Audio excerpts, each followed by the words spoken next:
Buenas noches, muchas gracias Luis. Quiero confirmar con ustedes si hay audio, si hay video. Em, ok, parece que todo está bien. Bien, me gustaría pues complementar la presentación. Como dijo Luis, soy ingeniero civil y tengo una maestría en geotecnia. Em, Tengo 25 años ya de experiencia en proyectos de construcción, de consultoría y de interventoría. Y la intención de este curso es transferir a ustedes una pequeña parte de ese conocimiento a través de el análisis de estabilidad de taludes mediante un software que se llama Geo5. En la previa cita que tuvimos para la presentación del programa, de este curso de 8 sesiones, 12 horas, hicimos alguna planteamiento sobre lo que es Geo5 y la diferencia que tiene con otros software. Eh, Respondimos inquietudes sobre las capacidades del software. Es un software que tiene una gran ventaja que es muy intuitivo, fácil de manejar, eh, es muy útil para aquellas personas que están comenzando en el proceso de diseño.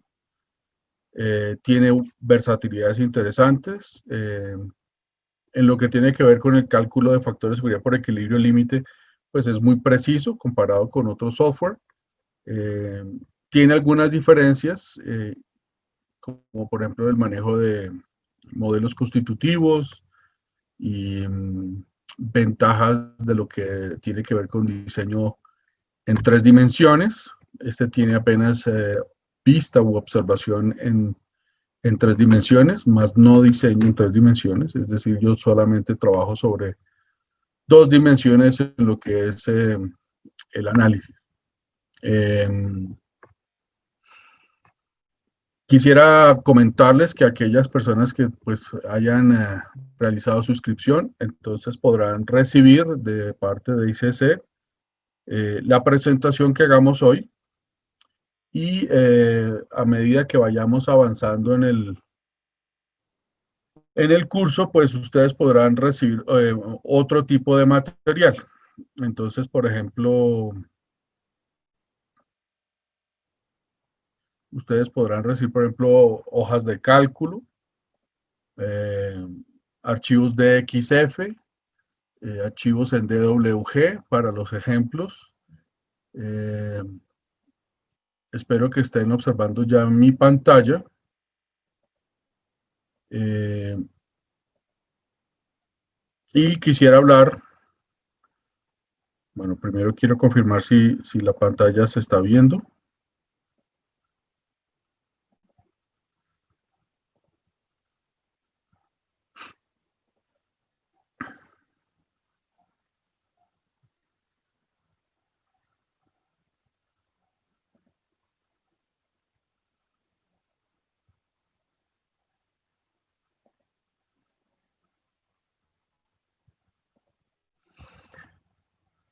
Bueno,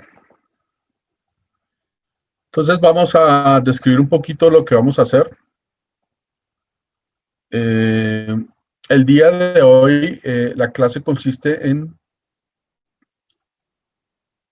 vamos a presentar obviamente la interfase del software y vamos a explicar, digamos, las etapas más importantes del uso de la interfase. Con el tiempo, pues, iremos usando herramientas que no se van a usar desde el comienzo, debido a que los ejercicios irán siendo progresivamente eh, de menor a mayor complejidad.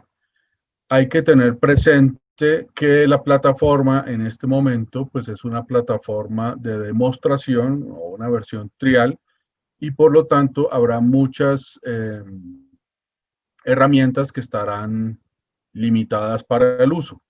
Cuando uno adquiere ya el software, estas herramientas funcionan plenamente.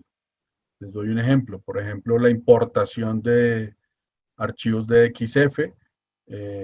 se puede presentar de forma fácil o se puede presentar de forma difícil. Eso depende mucho también del Windows, eh, de la versión del archivo que ustedes tengan de XF, de la versión del AutoCAD con la cual lo generaron.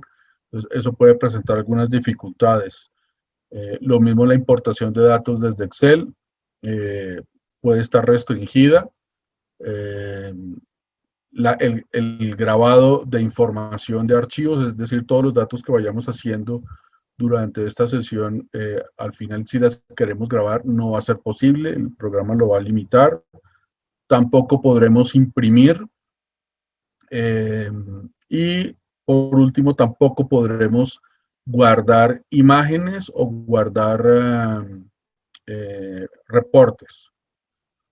Lo que tal vez se pueda hacer para que ustedes tengan un poco de ayuda o de guía o de soporte es tomar pantallazos y guardar esos pantallazos. Sin embargo, pues esa herramienta es un poquito más demorada. Haremos hoy nuestro primer ejercicio. El ejercicio es un ejercicio moderadamente complejo. No vamos a usar en la presentación pasada, usamos los ejemplos que venían en el software, que son taludes simples de una terraza y una inclinación o una pendiente homogénea. Aquí vamos a usar algo un poco más complejo en todos los ejercicios. Eso ya lo hicimos en la presentación y vamos a atender a hacer ejercicios reales.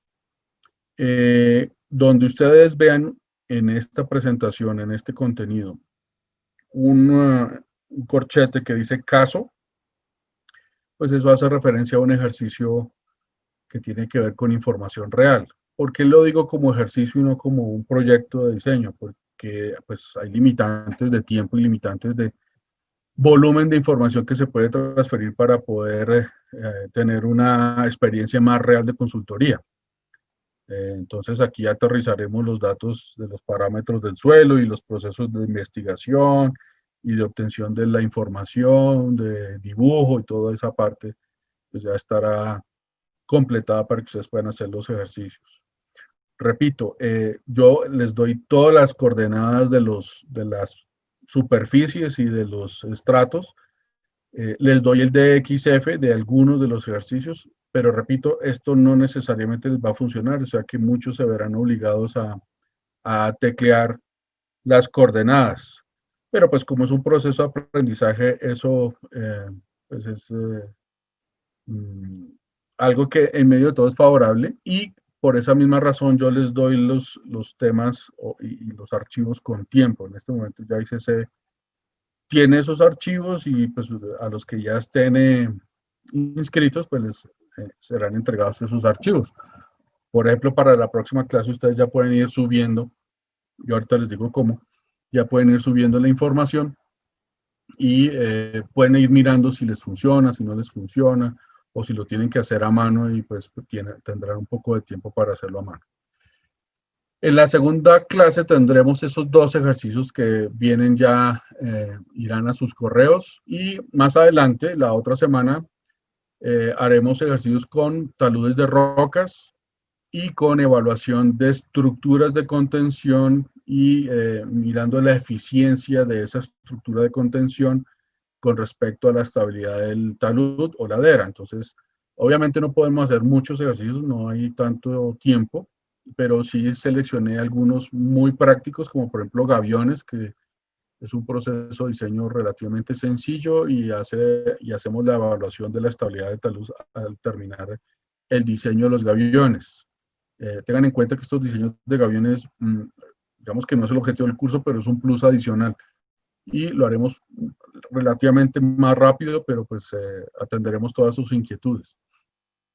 Luego lo haremos con un muro cantilever en concreto reforzado o un muro en voladizo, de un muro de estabilidad vial para banca.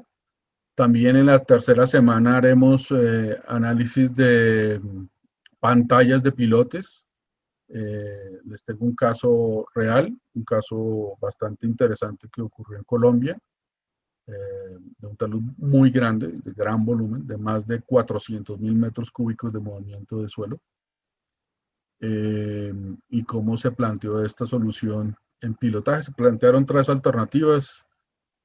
Finalmente el Instituto Nacional de Vías escogió una de las tres, pero pues para el caso del ejemplo es útil.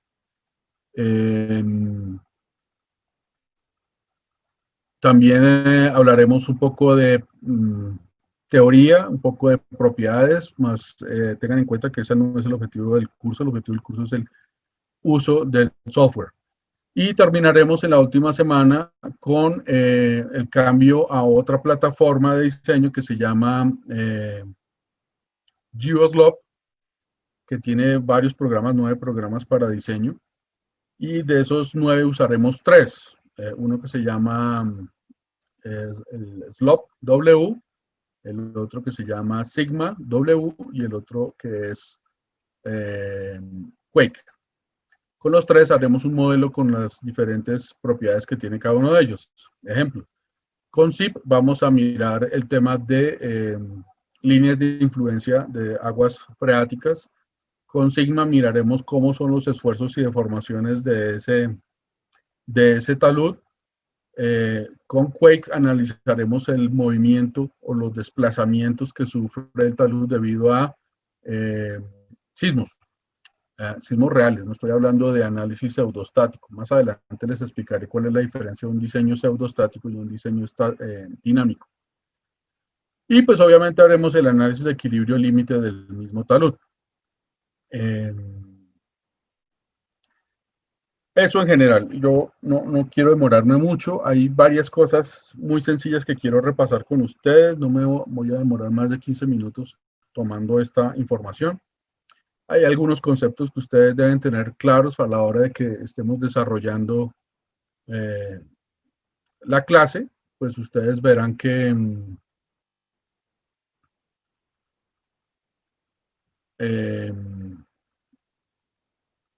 verán que pues en el vocabulario que yo vaya usando serán usados estos términos. Es importante porque si hay personas de otros países, pueda que los términos sean un poquito diferentes. Pueda que sí, pueda que no, bueno, en fin. Entonces, principalmente quiero establecer cuál es la diferencia aquí de los tipos de deslizamientos.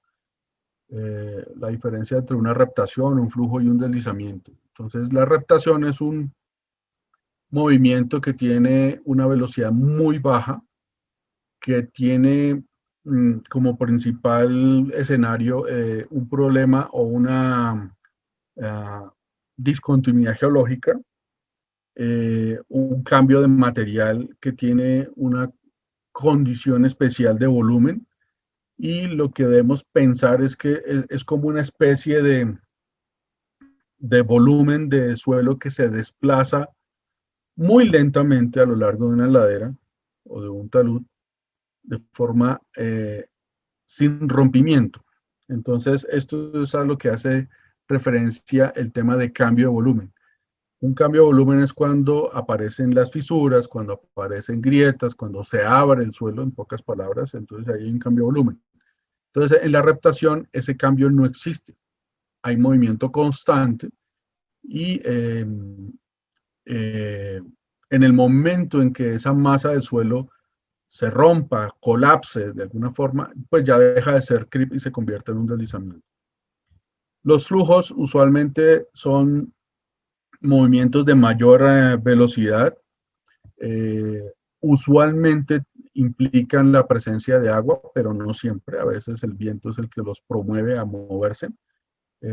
Por ejemplo, en el caso, es evidente, un caso de aire es movimientos de polvo, pero a veces ese movimiento es de gran volumen.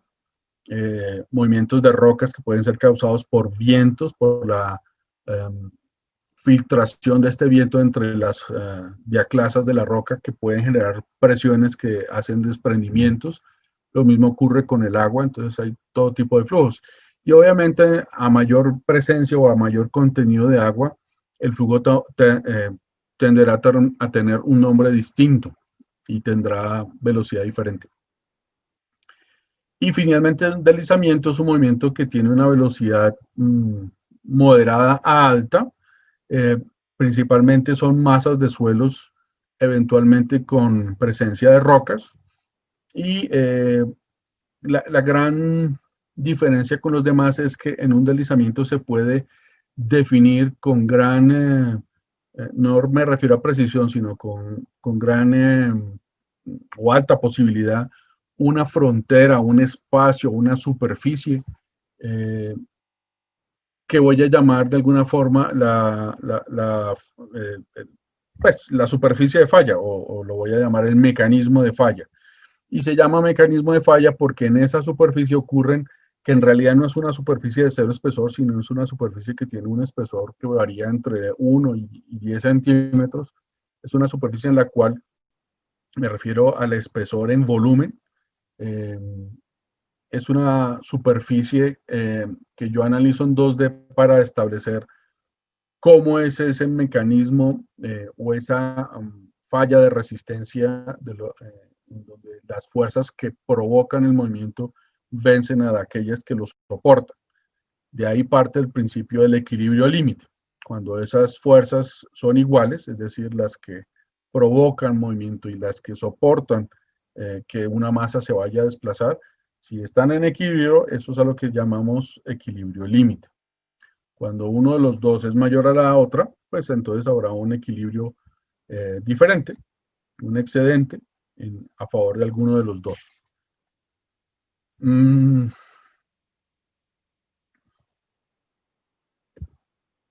Aquí algunos ejemplos de esos movimientos. Tenemos el flujo, el volcamiento, las depresiones, el deslizamiento, que pueden haber varios tipos de deslizamiento, ya los vamos a mirar, el arrastre de material, la caída o topping de material, la geometría de un talud, que puede verse desde dos puntos de vista, 2D y 3D.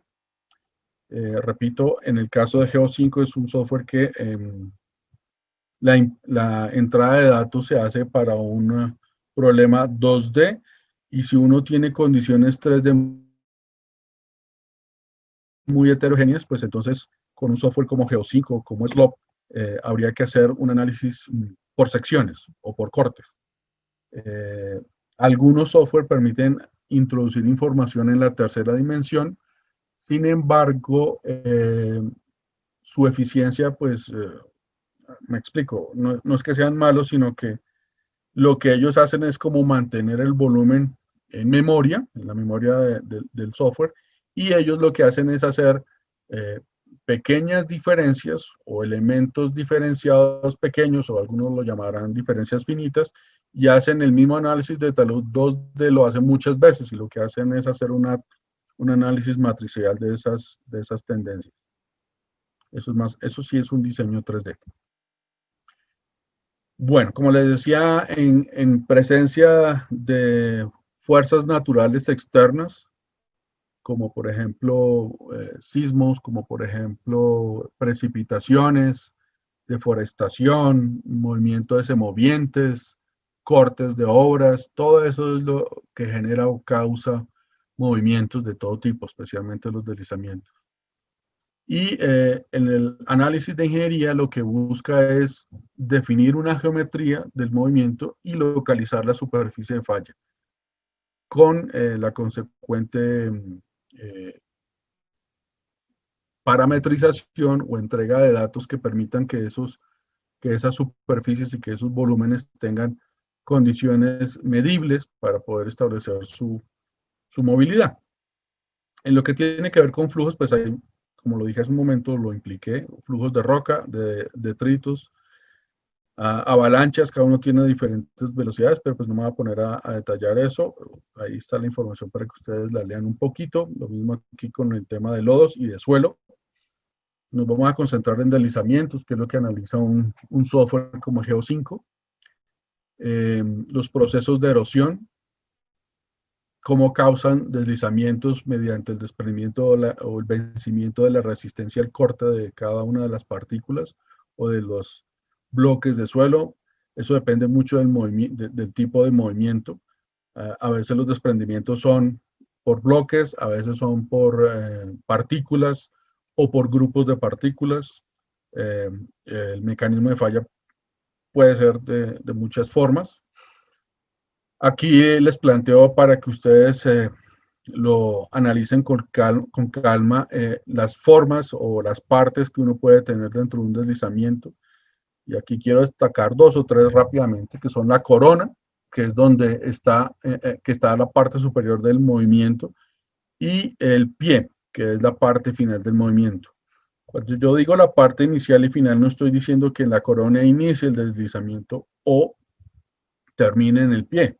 Lo que estoy diciendo es que geométricamente son los puntos extremos del movimiento. ¿Por qué? Porque un movimiento puede empezar de abajo hacia arriba o de arriba hacia abajo. Esto es lo que en algún momento podemos llamar progresivos o retrogresivos. Ya voy a explicar eso un momentico. Y un elemento importante es el escarpe o escarpes, porque puede haber más de uno. Son las superficies del suelo natural que se queda expuesto por el movimiento del material. La forma de medir el volumen de un deslizamiento se traza con un perfil y una planta como la que ustedes ven.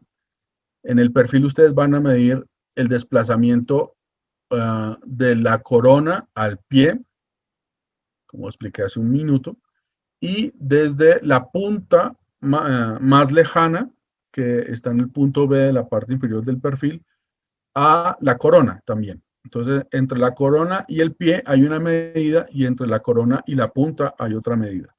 Llámese punta al final del movimiento del material.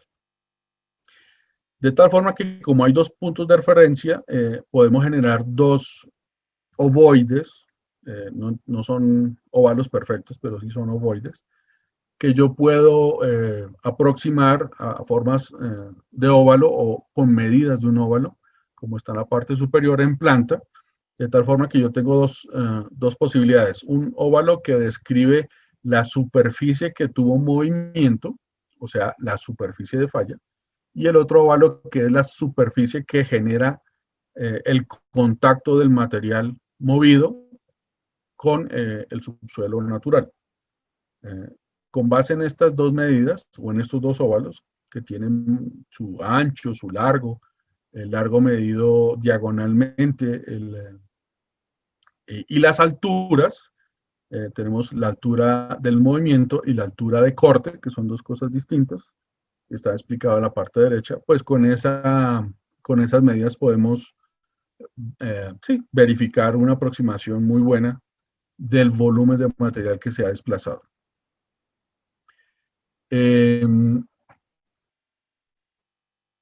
Los movimientos, pues básicamente, muy rápidamente lo voy a mencionar, son el rotacional y el traslacional.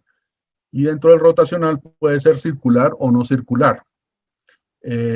Al rotacional no circular, perdón, es aquel al que llamamos espiral logarítmico, que en el software lo vamos a lograr mediante la aplicación de una herramienta que se llama optimización.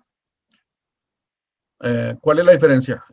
El movimiento circular es un movimiento que tiene un radio perfecto y un punto de giro ubicado en un único sitio, mientras que el circular tiene un desplazamiento de ese centro de radios y tiene radios diferentes. Por eso se llama espiralado. ¿Por qué el software lo llama optimización de una rotación?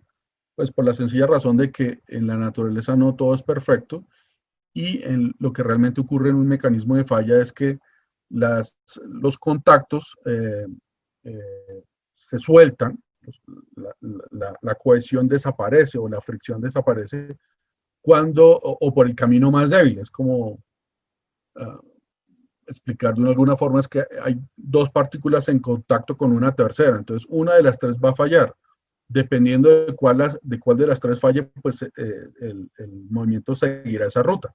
Entonces, esa aleatoriedad de cuál es la partícula que falla es la que genera que el mecanismo de falla no sea perfecto. Puede serlo, más faltaba. Puede tratarse de una superficie de falla muy bien definida. Bueno, luego está el traslacional que tiene que ver con superficies planas.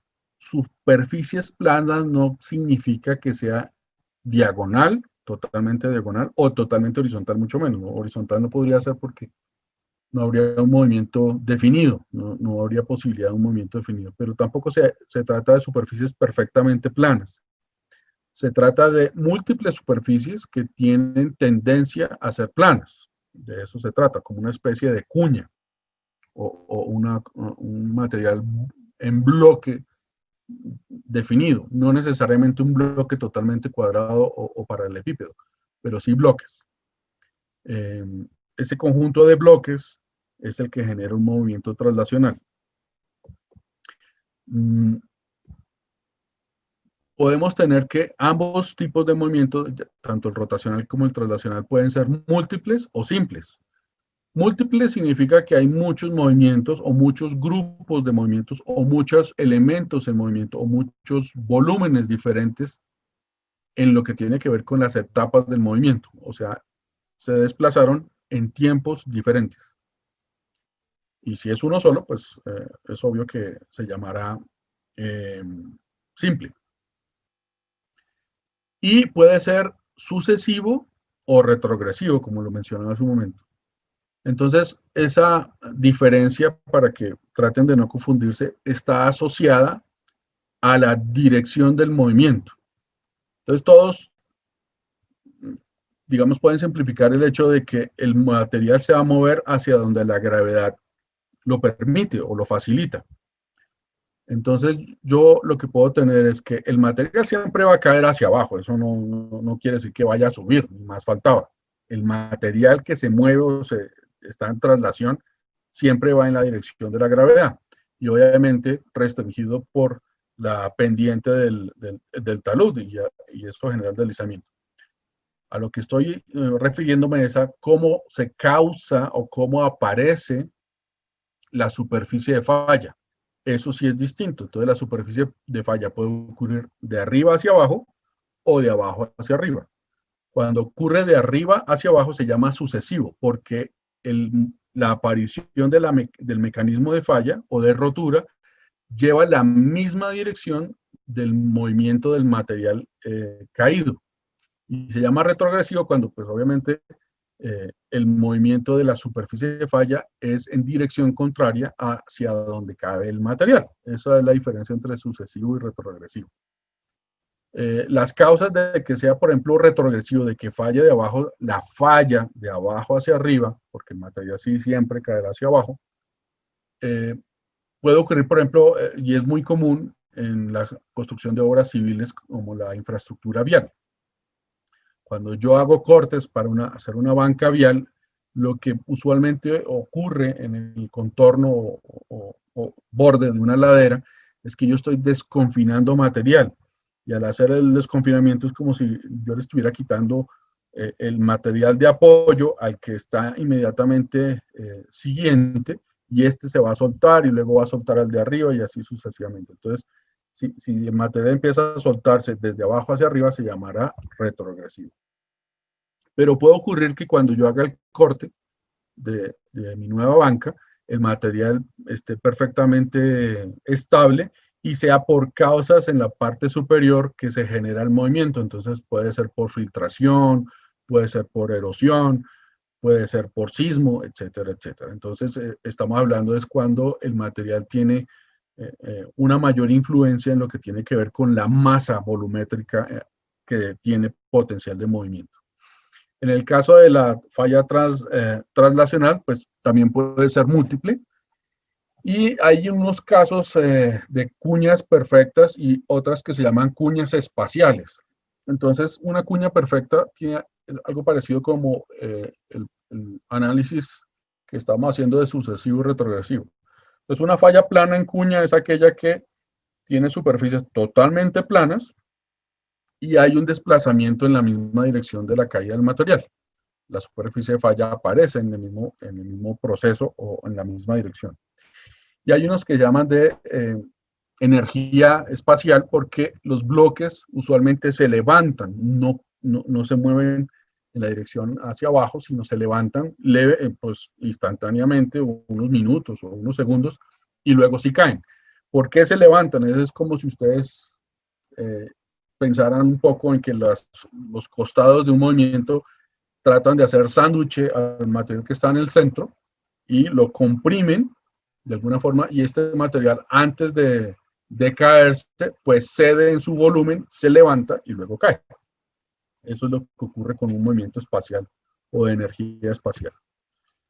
Eh, por supuesto que tenemos todos los demás tipos de movimiento que están asociados a las rocas, que son eh, el volteo, la rodadura de material, la falla de cuñas, etcétera, etcétera. Una cosa, una premisa que ustedes tienen que tener clara es que todos los deslizamientos avisan que van a ocurrir. Lo que pasa es que no siempre está un ingeniero pendiente de que eso sea visible, pero todos los desplazamientos siempre comienzan con una pequeña fisura o con un pequeño cambio volumétrico, y eso es lo que muchas veces un ingeniero puede eh, pues diferir de un proceso normal, que es aquel en el que las personas no ven cuando ocurre el movimiento y llegan al sitio después de que ya ocurrió. Pero como las dos fotos que ustedes están viendo son claras, pues el deslizamiento ha avisado mediante una fisura inicial en un tiempo, pues obviamente anterior, donde las personas identificaron que iba a ocurrir. Eh, Hay que pensar que cuando esto pasa, la solución de ingeniería que usualmente se hace es colocar un muro. Y lo que tienen que pensar es que ese muro está o debe estar diseñado para sostener una carga de un material que ya se movió. O sea que todo el peso de ese material está a pleno sobre el muro. Eso falla muchas veces en los diseños porque casi siempre los diseños los hacen, hay un gran error, y es que los diseños los hacen con las condiciones de los parámetros en su condición natural. Entonces llega el estudio de suelos y viene y hace la perforación aquí donde usualmente la haría eh, cualquier, eh, cualquier persona, ¿sí? Cualquier comisión de investigación del subsuelo, y harían eventualmente uno acá y harían eventualmente uno más abajo en la zona eh, de la punta o del pie pues que no es visible en este momento, en ese instante. Me refiero al pie del deslizamiento. Y promedian la información. Y entonces ahí hay un error porque ahí hay suelo alterado y suelo que aún está sin alterar. Entonces, eso es una clara diferencia de cómo deben identificar qué parámetros se deben usar bajo qué condición en un deslizamiento. Bien, un deslizamiento es una cadena cinemática de eventos mecánicos en una frontera, en una zona determinada, en un volumen determinado, una superficie determinada, que tiene una masa medible, que tiene una velocidad que yo puedo medir o establecer, que tiene un mecanismo de falla que se trata de una ecuación mecánica de fuerzas que actúan y fuerzas que soportan esos movimientos. Eso es un deslizamiento. Cuando yo digo que la velocidad se puede establecer, me refiero a la velocidad con la que se mueve el material, más el mecanismo de falla o la velocidad con la que ocurre la falla o la superficie de falla. Esa no es medible, esa es totalmente eh, difícil, imposible de medir. Básicamente hay dos tipos de taludes que se llaman taludes naturales o laderas, y los taludes artificiales o aquellos que han sido generados por la ingeniería o en general por el hombre. Para cortes de vías o simplemente para infraestructura vial. Dentro de esos movimientos para infraestructura existen dos que son los cortes, donde usted retira material, y existen otros que son los terraplenes o rellenos, que es donde usted coloca material y conforma taludes. Eh, Ambos pueden llevar excavación, a veces más excavación y menos relleno, o a veces más relleno y menos excavación. Entonces, básicamente, un talud es un elemento artificial o una superficie artificial, y una ladera es una superficie virgen, que no ha tenido afectación por el hombre. Dentro de esas geometrías, una parte más importante es la pendiente, que es la relación que existe entre la altura y la base de la geometría de movimiento. Ya más adelante hablaremos de esto con más calma. Bueno, esto ya lo mencioné, el mecanismo de falla es la zona en la cual ocurren las diferencias de las posibilidades mecánicas de un subsuelo.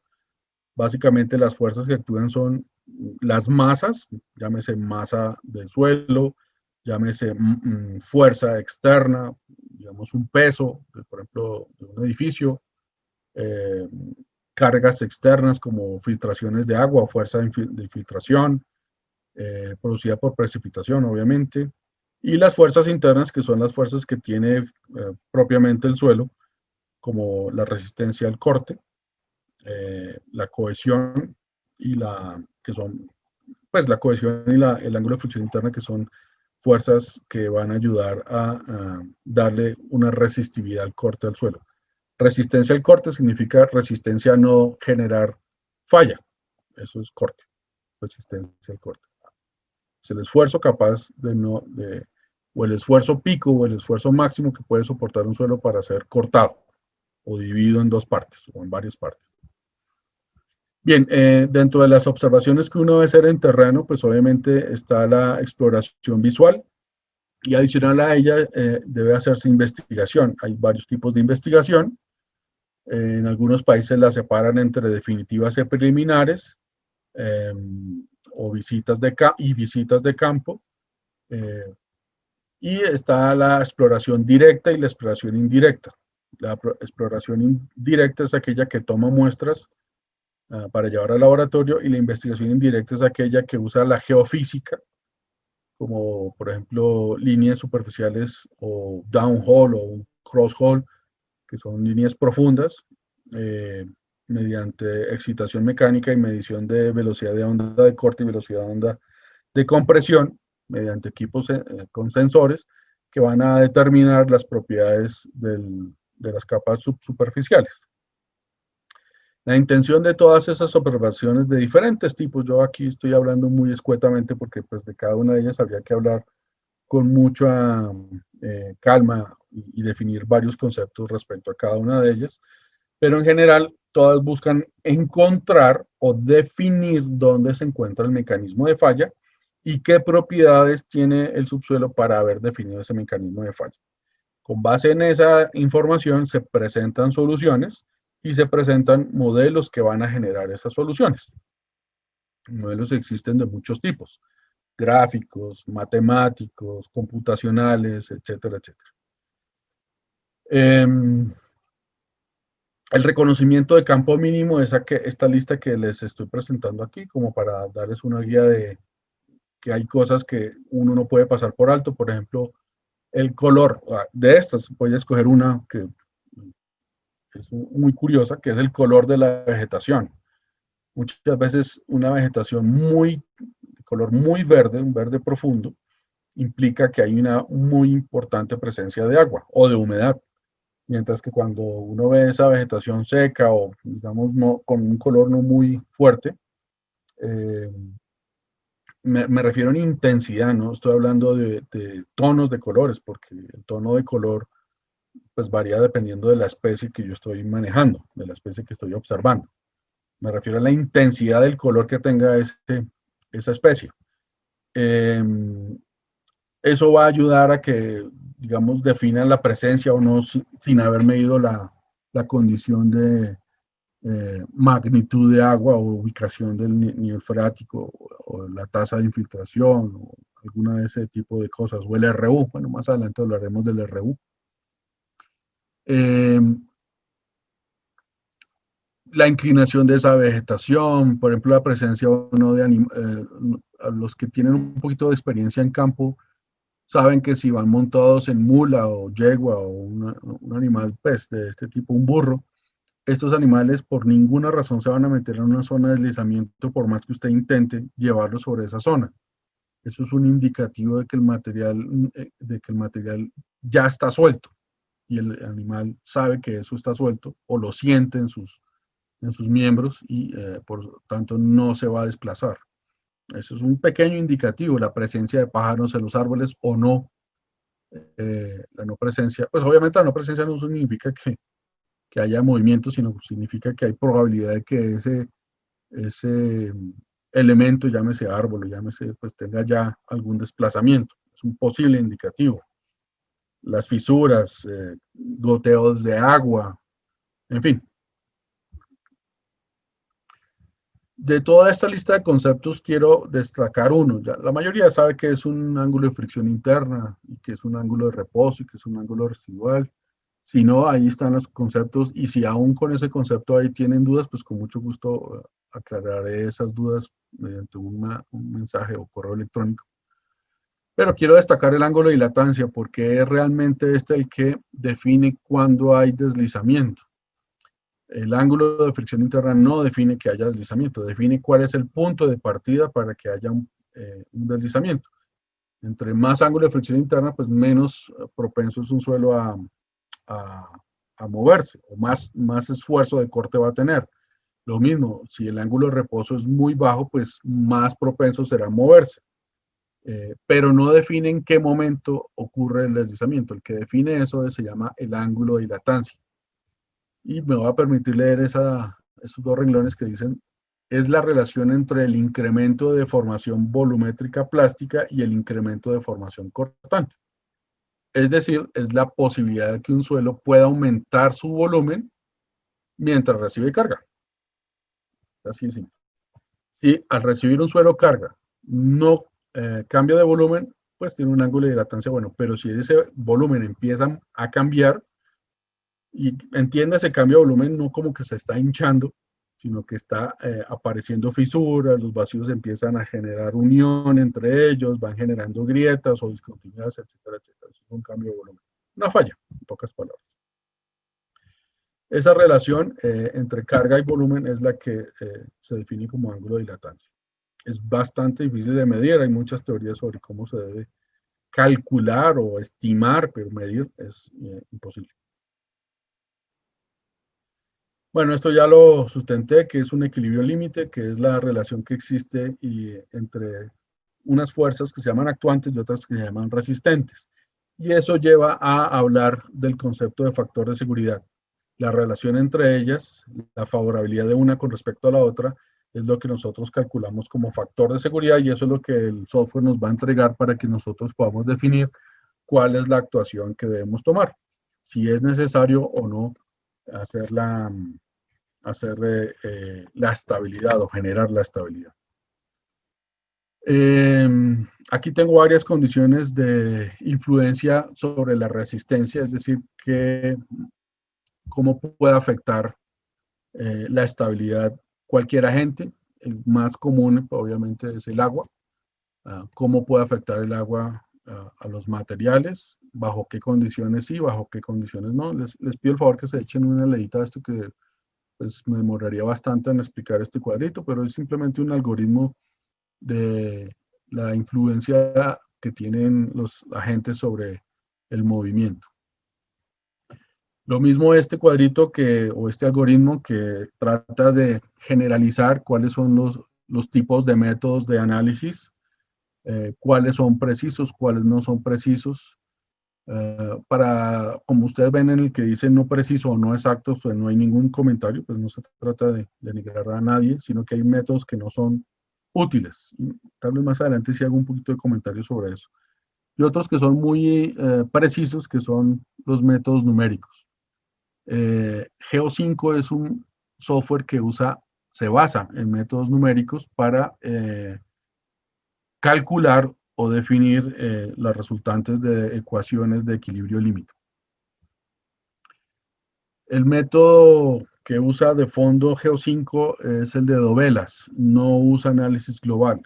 ¿Qué es análisis global? Pues es cuando yo, por ejemplo, los métodos gráficos, el método de Hook and Bray, el método de Taylor, todos esos procesos de análisis usan el movimiento global o la forma o el perfil de movimiento global sin dividirlo como análisis para hacer o determinar el factor de seguridad o el equilibrio. El método de las dovelas lo que hace es seccionar el volumen que va a desplazarse y establecer en cada una de esas secciones cuáles son los parámetros que están generando ese movimiento. ¿Cuál es la parte más importante de esa sección? Pues es la parte inferior. En cada dovelita, en la parte de contacto con el suelo natural, pues es donde se vencen esas fuerzas de resistencia al corte, debido usualmente, como les decía, como causa principal, el peso. Pero el peso por sí mismo no es el agente del movimiento, los cambios que ha recibido el suelo natural para que ese peso actúe, como por ejemplo lo que les mencioné ahorita, el desconfinamiento de laderas. Entonces genera que el peso en esa ladera empiece a afectar o a ser causado en desplazamientos. Bien, hablaremos de esto un poquito poco a poco, de esfuerzos y tensiones, de ruptura, de los parámetros del suelo, de los momentos y las variables que se usan para cálculo. Les pido el favor que estas tablas las vean con detalle, son 3 tablitas, ya les voy a explicar, pero no voy a explicar todo, quiero resaltar algunos de esos métodos. Entonces, por ejemplo, el método más,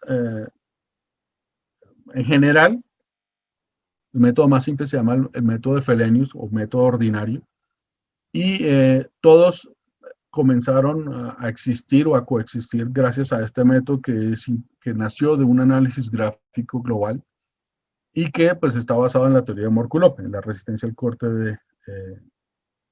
de Mohr y Coulomb.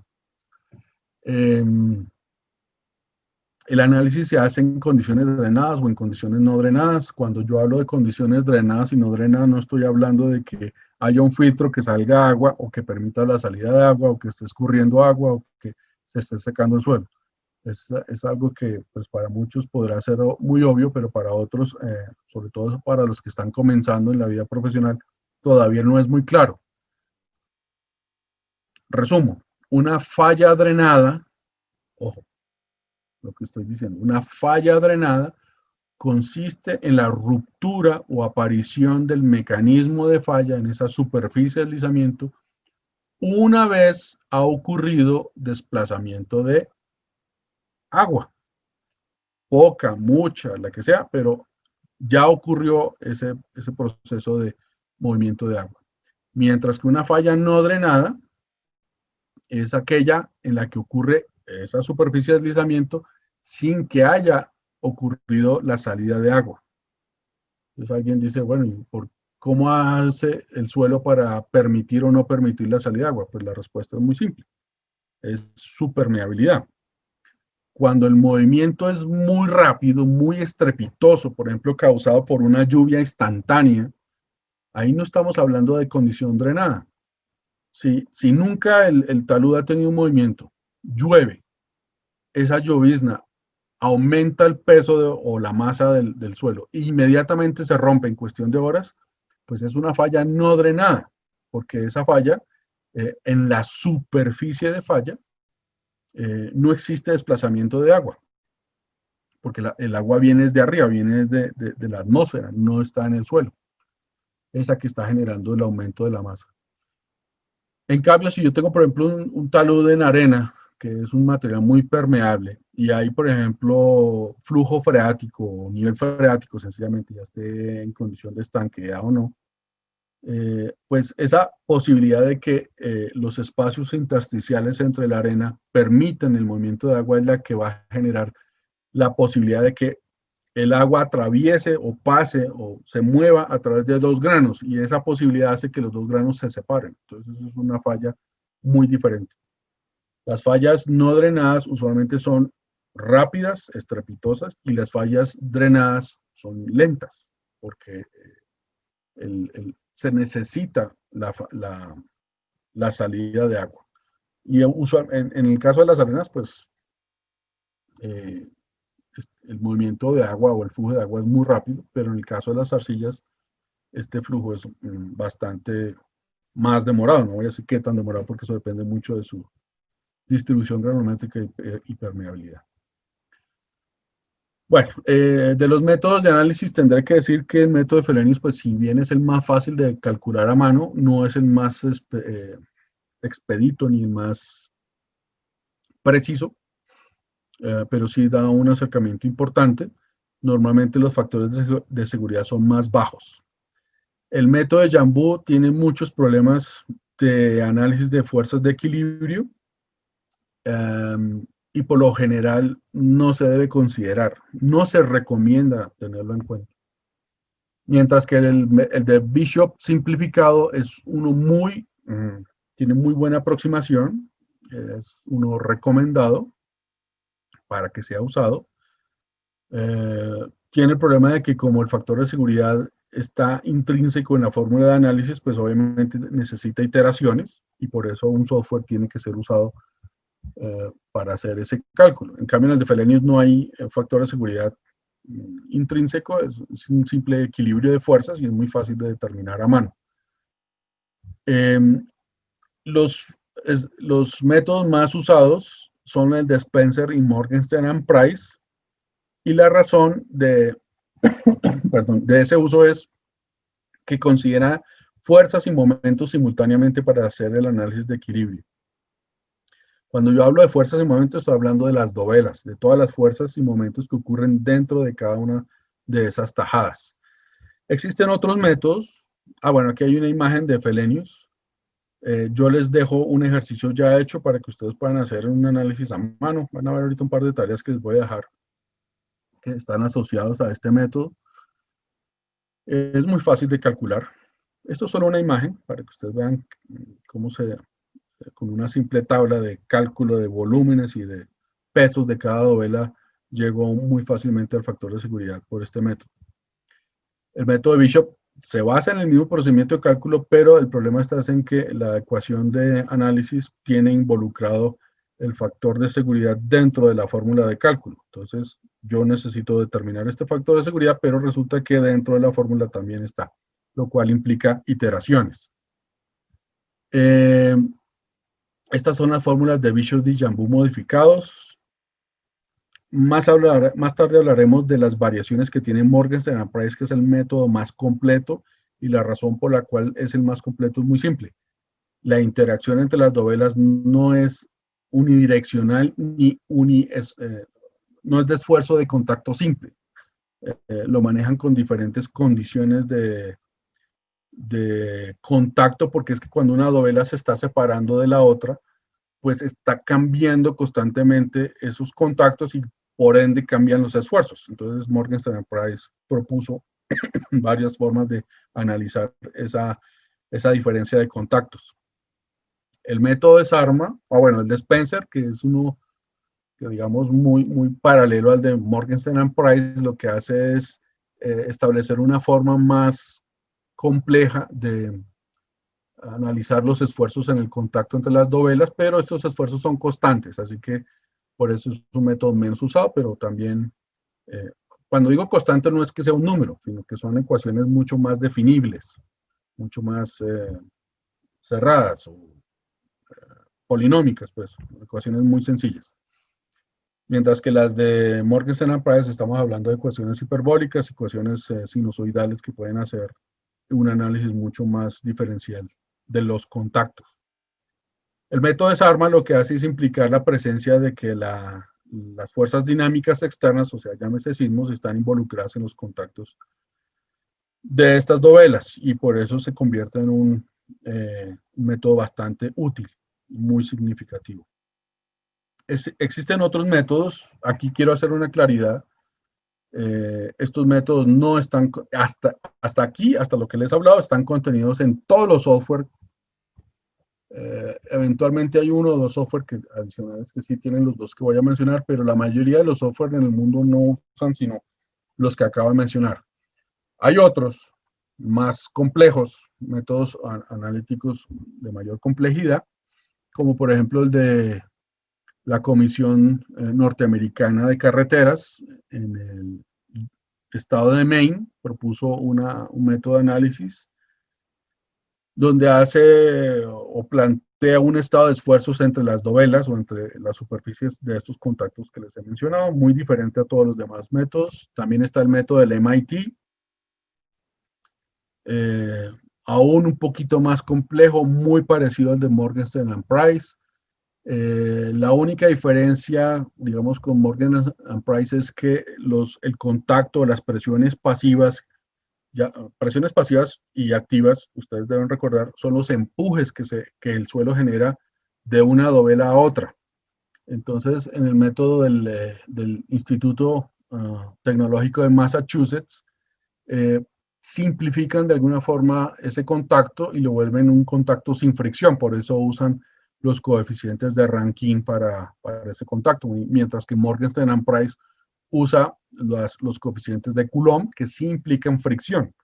Entonces, todos esos pequeños detalles son los que generan diferencia entre los métodos y por esas razones de Morgan Stanley Price es el más usado. Si se están preguntando qué significa la sigla CCL, eso significa, es un método para arcillas. Entonces, eso es Consolidated Clay Layers o capas de suelo de arcillas consolidadas. Eso es lo que significa CCL.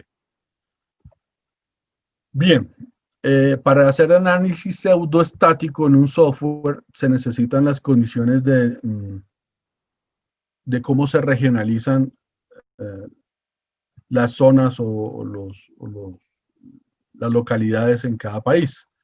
Aquí yo tengo varios ejemplos de cómo hay zonas en Colombia, en Ecuador, en Chile, en Panamá, y cada una tiene implicaciones diferentes, como por ejemplo las velocidades o las aceleraciones pico, y con base en esas aceleraciones pico de los sismos voy a definir cuáles son los coeficientes horizontales y verticales o los componentes del sismo que afectan el movimiento dentro del talud.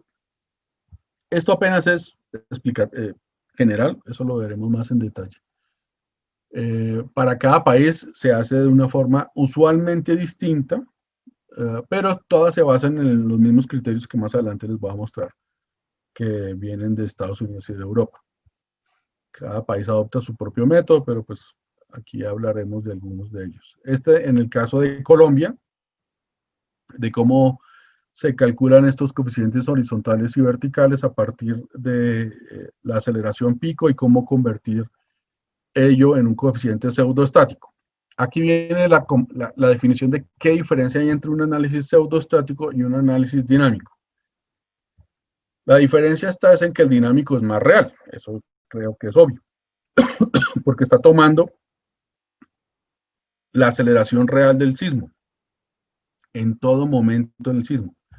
En cambio, el pseudoestático lo que hace es coger el pico del sismo, el valor más alto de aumento de fuerzas o de la aceleración de las fuerzas del sismo, y uno está haciendo una suposición de que el talud está expuesto a esa condición permanentemente. Entonces, es un análisis de mayor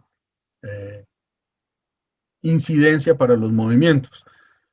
Lo cual quiere decir que si usted tiene una estabilidad para análisis pseudoestático, pues tiene la estabilidad con toda seguridad para los otros dos casos, que es el dinámico y el estático. Y por eso los factores de seguridad para análisis pseudoestático son muy bajitos o cercanos a la unidad. Me refiero a los admisibles de las normas. Bien, todo eso lo veremos con más calma más adelante. Para Colombia hay dos formas de zonificación, es solo un ejemplo para Colombia. Una forma de zonificación la plantea la Asociación de Ingenieros Sísmicos con la norma NSR 10 y otra muy diferente, el Instituto Nacional de Vías para la norma o Código Nacional de Puentes. Son zonificaciones, me refiero a las áreas diferentes, pero el proceso de análisis no me refiero al cálculo de los parámetros, sino al proceso de análisis muy parecido. Bien, rápidamente entonces el software que vamos a usar, nuevamente se llama Geo5, lo pueden descargar de la página de Find Software. Ahí van a encontrar tres tipos de software, obviamente se van a ir por el geotécnico y allí van a poder obtener todas estas opciones. Yo esperaría, tal como hablamos en el día de la presentación, que ya lo hayan descargado, ya hayan usado de alguna forma el software, lo hayan estudiado, y pues de aquí en adelante simplemente vamos a empezar a hacer todas estos análisis que pues en estos casos son muy sencillos, muy geométricamente muy planos, y nosotros vamos a profundizar un poquito más en ello. Esta es la interfase que ya les voy a presentar paso a paso de cómo usarla. Y lo importante en esta interfase es la columna a su derecha en la pantalla. Esa columna a su derecha tiene de forma intuitiva, casi que obligatoria, ir a renglón por renglón, paso a paso del proceso, y por esto este software es muy fácil de usar porque no le toca a uno ir a buscar qué me toca hacer ahora, qué debo hacer, a dónde voy a buscar la herramienta. Este software te muestra todo paso a paso. Bien, este es el ejercicio que vamos a hacer. Lo voy a explicar y luego voy a dar 5 minutos a pie de preguntas si tienen alguna inquietud. Y luego haremos el ejercicio en la plataforma. De forma general, el ejercicio tiene la forma del talud que ustedes ven a su derecha, y como lo vimos atrás en el proceso de análisis de Felenius o de dovelas, pues este ejercicio está ya hecho para que ustedes lo puedan hacer, y si quieren repasarlo, con la fórmula de Felenius usando 5 dovelitas de gran tamaño, pero pues es para que ustedes puedan compararlo con el software. Entonces aquí ya está hecho a mano. La intención obviamente es que ustedes lo recalculen y para eso yo les envié esto que ustedes ven, se los envié en una hoja de cálculo. A su izquierda están las tablas de, digamos, entre comillas, la topografía, donde yo tengo la geometría de la superficie del terreno, la ubicación del nivel freático y las fronteras de dos materiales, pues uno que es en superficie hasta más o menos la parte inferior de la pata del talud, eh, conformado por un limo de baja plasticidad, y de ahí para abajo hay una frontera donde ustedes ven una lutita bastante meteorizada. Esta lutita meteorizada, pues no es una, o es una roca, pero pues al estar meteorizada tiene condiciones casi de suelo, pero pues en una condición mucho mejor a un suelo residual, por lo menos. Eh, Ese cálculo con esas condiciones que ustedes ven ahí da un factor de seguridad a mano, calculado con la ecuación de Felenius. La ecuación de Felenius es muy simple: sumatoria de fuerzas igual a cero, ¿sí? Y a partir de esa fuerza ustedes suman la componente horizontal del peso, la componente vertical del peso, la componente de la cohesión horizontal, la componente de la cohesión vertical, la componente de la fricción horizontal, la componente de la fricción vertical, o ustedes generan una nueva coordenada, una nueva disposición cartesiana de las coordenadas, y pueden hacer todo sobre la superficie de corte. Como ustedes pueden ver, la intención de las dovelas es permitir eso, es permitir que la superficie de deslizamiento esté perpendicular al radio de giro que está ubicado en algún punto. Y eso facilita descomponer las fuerzas en dos coordenadas de forma plana. Eh, y lo importante para poder hacerlo es medir el ángulo de incidencia entre la normal, o sea, el eje vertical, y el radio en el centro de esa dovela, o en el centro de gravedad. No estoy hablando de la distancia media del ancho de la dovela, ni más faltaba. Es el centro de gravedad el que me da el punto de partida, es decir, por donde pasa la normal del centro de gravedad. Entonces habrá que hallar ese punto gravitacional en cada dovela. Entonces ese es el meollo de este ejercicio, y ese es el que vamos a hacer. Quiero mencionarles que hay otro ejercicio parecido que también les dejo aquí planteado para que ustedes hagan de forma independiente solitos en casa. El anterior lo vamos a hacer aquí. Este pues tiene lo mismo, los cálculos, solo que son un par de dovelas adicionales para que lo vuelvan a hacer ustedes a mano y también lo introduzcan al software.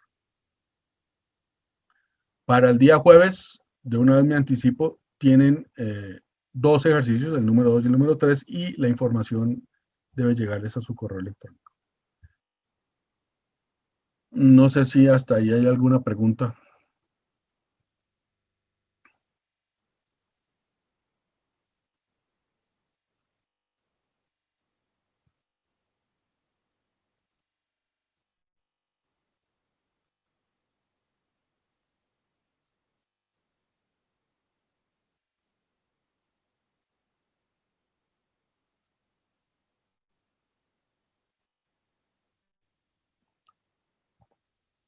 Tengan presente que toda esta información que yo acabo de presentar acá les llega a sus correos. Y todas las imágenes se hicieron en alta densidad. Tienen que entender que, y lo mismo cuando se guardó en PDF, se guardó en alta densidad. Tienen que tener presente que la velocidad de Internet va a generar que haya facilidad o dificultad en la observación de la información. Bueno, una pregunta que me hacen aquí es ¿cuántas novelas debo incluir para un análisis? Cuando usted lo hace manualmente, pues digamos que no hay un valor de novelas que pueda definir. Si usted es una persona juiciosa, pues hace varias novelas. ¿A qué me refiero con persona juiciosa? Me refiero a que le va a tocar hacer el cálculo tantas veces cuantas novelas tenga. Entre menos novelas haga, pues más imprecisión va a tener. Entre más novelas haga, más precisión va a tener su resultado. ¿Por qué? Porque, como usted pudo ver en el ejercicio anterior, en la gráfica, la superficie de contacto es la que define el ángulo. Entonces, cuando usted promedia los ángulos, el resultado es que tiene valores no precisos. Un software, como por ejemplo Geo5, genera mínimo 30 dovelas y Geoslop también genera unas 30, 35 dovelas. Es lo que usualmente generan los software. Usted puede generar más o menos dovelas. Puede obligar al software a que calcule con las mismas 5 que usted lo hizo a mano o o con un mayor número de dovelas.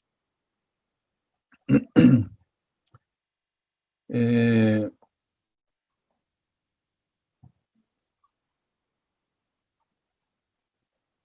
Me preguntan, yo tengo la versión 2019.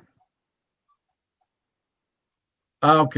Yo también tengo la 2019, no he descargado la 20 por una sencilla razón, porque las versiones entre más modernas son, más restricciones tienen por el efecto de la licencia. Entonces yo me quedé en la 2019. De hecho, les doy un secreto. Tengo la 2007 y la uso. ¿Para qué? Pues resulta que en la época de 2007 ellos no tenían, uh, me refiero a Find Software, no tenían el grado de cuidado para que no se pudiera grabar y no se pudiera imprimir y todo eso. Entonces resulta que yo meto todos los datos en la versión 2007, los guardo y luego vengo y los analizo en las versiones nuevas. Ese es uno de mis trucos. Um, pero sí, usualmente en un mismo en un mismo computador, salvo que usted tenga separados los discos duros, debe usar el software, usa la última versión únicamente. Usted puede instalar una versión en un disco, si tiene, por ejemplo, si tiene particiones, puede instalarlo en un disco y otra en otro disco. Sí, eso sí se puede. Pero en un mismo disco no. Que si la plataforma permite importar archivos de AutoCAD, sí, pero solamente en formatos de XF. Lo mencioné al comienzo. En formatos de XF yo puedo ingresar información. Sin embargo, cuando lo vayamos a hacer, yo ya les mandé a Luis y a Carolina en ICC dos archivos bueno, en realidad más, como 4 archivos en DXF para 2 ejercicios, pero lo mando a manera de información porque realmente el software lo que va a hacer es que nos va a restringir por el tema de la licencia la posibilidad de insertar esta, esta información. Por eso también les mando la lista de coordenadas en Excel. Tengan presente eso. Pues hay que agradecer que por lo menos le dejan usar a uno el software, pero sí hay varias restricciones. No van a poder grabar, no van a poder imprimir, etcétera, etcétera.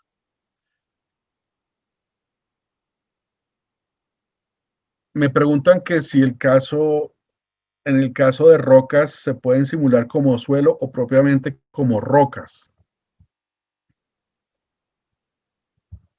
Es una pregunta capciosa porque uno no puede simular o modelar una cosa como algo que no es. Me explico. Eh, Uno podría generar parámetros usar, por ejemplo, un suelo por ejemplo, ¿qué le digo yo? Tomar un suelo que se llama CL, que es una arcilla, y usted le da ángulos de fricción interna muy altos, densidades muy altas y cohesiones muy altas, y entonces los parámetros se parecen a los de la roca, a una roca, por ejemplo, la lodolita. Entonces los parámetros se pueden parecer, pero el comportamiento de las ecuaciones que está usando uno u otro son distintas. Y entonces el resultado no es un análisis de una roca, es el resultado de una de alta dureza. Eh, Sin embargo, no se preocupe porque este software Geo5 tiene un programa separado del que vamos a usar hoy, pero lo vamos a usar la otra semana, que se llama estabilidad en rocas. Y usted ahí simplemente usa el mismo criterio de falla, pero basado en otro sistema de clasificación. El que vamos a usar se llama el método de Hook and Bray. El doctor Eber Hoek creó hace varios años un método de cálculo de estabilidad de taludes como si fuera el de un suelo, pero analíticamente sí corresponde a la interacción de las discontinuidades de una roca. Entonces, primero se clasifica el macizo rocoso. Ese día, para esa clase, yo les voy a dar unos tips de clasificación de suelos rocosos por el método RMR, por el método GSI. No me voy a meter con el Q de Bartón porque es mucho más largo, mucho más preciso, eso sí. Por ejemplo, en túneles, ese es el mandado a usar, el método de clasificación de macizos de Bartón o Q de Bartón, que además sirve para medir rendimiento de tuneledoras. Pero con el GSI y el método Terzaghi también podría ser. Entonces, ese día vamos a usar uno, no vamos a usar los 5 o 6 que existen para clasificar macizos rocosos. ¿Cómo se clasifica un macizo rocoso? Hay que tener en cuenta dos cosas. Uno, parámetro de resistencia a la compresión del núcleo sano de la roca. Es decir, usted extrae un núcleo, lo falla a compresión y eso le da un parámetro. Pero ese parámetro no es real para el macizo, es mucho menor el del macizo porque el macizo tiene muchas discontinuidades. Discontinuidades se llaman, en otras partes les llaman diaclasas o fracturas, grietas, etc. Pero estas fracturas pueden tener aire, agua, suciedad, limos, suelo residual, eh, muchas cosas, hasta gas o gases.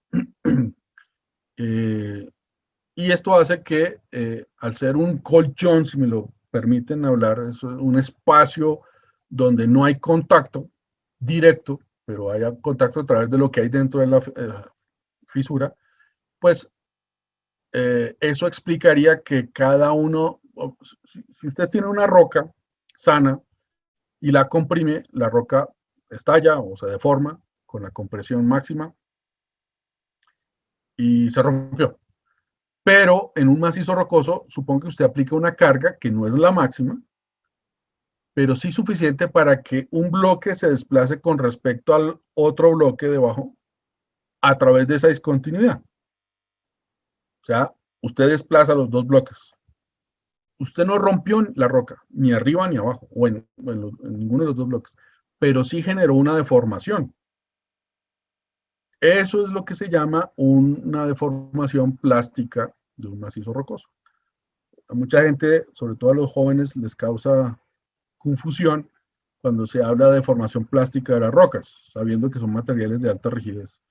Entonces, la deformación plástica de las rocas se debe a eso, a la existencia de esas discontinuidades. Eso es otro tema y lo hablaremos ese día.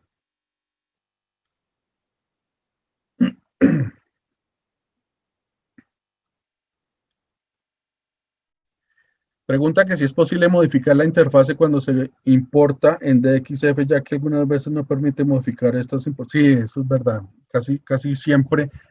Digamos que permite la modificación de la interfase. Lo que pasa es que muchas veces el problema viene desde la fuente, es decir, desde el AutoCAD cuando usted generó el archivo DXF. Si por alguna razón hay un punto que no está bien unido o no fue unido físicamente, sino con una herramienta de AutoCAD que se llama unir o extender o una de esas, entonces no se genera un punto real y en ese momento el software no lo entiende y lo deja como un punto de discontinuidad y ahí se desbarata todo. Mi recomendación es que cuando importen un archivo de XF no le hagan nada, porque todos los programas permiten, por ejemplo, permiten que uno le cambie el origen o quite cosas, como por ejemplo señales o marcaciones, colores, etcétera. Cuando me refiero a colores no me estoy refiriendo a color visual, sino a relleno de color, que son rayas. Y todo esto, hagan la prueba, intenten meter un archivo de XF haciéndole cambios y uno sin hacerle cambios, y van a ver que el que no le hacen cambios les funciona mucho mejor, o el otro al que le hacen cambios no les abre. Eso en el evento de que tengan el software con licencia, porque sin licencia igual les va a poner problemas por ambos lados. Mi sugerencia sería que no, que modifique el original, que todos los puntos donde haya unión de líneas sean claramente polilíneas con inicio y con final. Porque si usted usa SP líneas con contornos que se superponen, acuérdese que AutoCAD es 3D. Entonces, el software va a entender es que ese punto no es un punto real de unión, sino es una línea pasando por encima de la otra, pero no necesariamente con contacto. Entonces, esos son los problemas que se van a generar con el DXF. Hacer un DXF es complicado, pues un DXF es fácil, es grabarlo en AutoCAD como DXF, pero hacerlo uno bien para que funcione en un software casi siempre es complicado porque todos los puntos tienen que ser reales. Ese es el problema de los DXF. Cuando no son reales, vienen los problemas. Y el topógrafo que dibuja eso, por lo general no le interesa eso. Usted le pide un DXF, le mandó un DXF. Bien.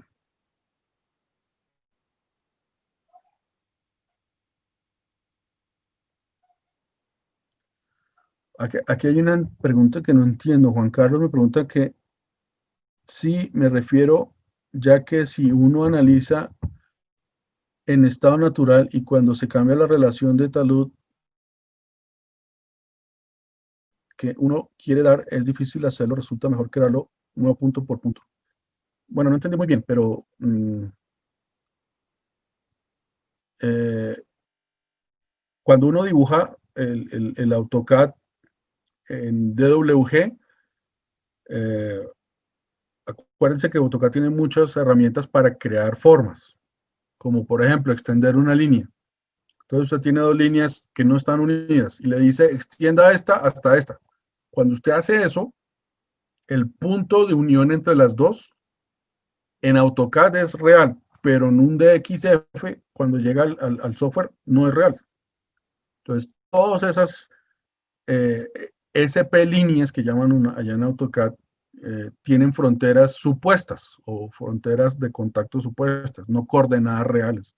Y eso es lo que daña un DXF. Entonces, mi sugerencia es que hagan todos los DXF con líneas reales. Lo mejor sería que generaran puntos y generaran líneas continuas entre esos puntos. Y así el DXF les va a funcionar mejor. Bueno, ok, entonces volvemos a la plataforma. Eh, Tomémonos unos minutos con calma, porque en ese momento tendríamos que introducir toda esta información que está aquí. Entonces, esta información aquí, que es la superficie, esta superficie. Luego tendríamos que introducir esta información que está aquí, perdón, esta información que está aquí, que es la que está en esta línea. Luego tendríamos que introducir esta información que está aquí, que es la que aparece acá como nivel freático. Entonces, básicamente es hacer tres líneas. Entonces, fíjense que no son muchos puntos y eso es lo que tenemos que hacer en el software.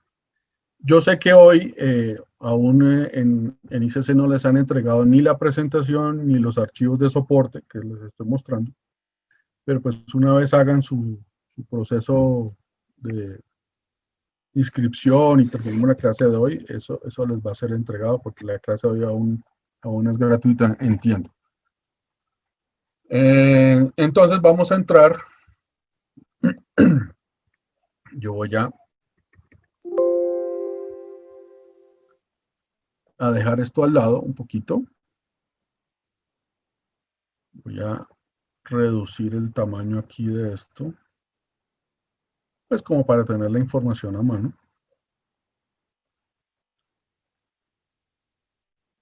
Repito, lo tengo en un Excel, yo les mando el Excel, lo mismo los ejercicios 2 y 3, también les mando los de XF para que les funcionen.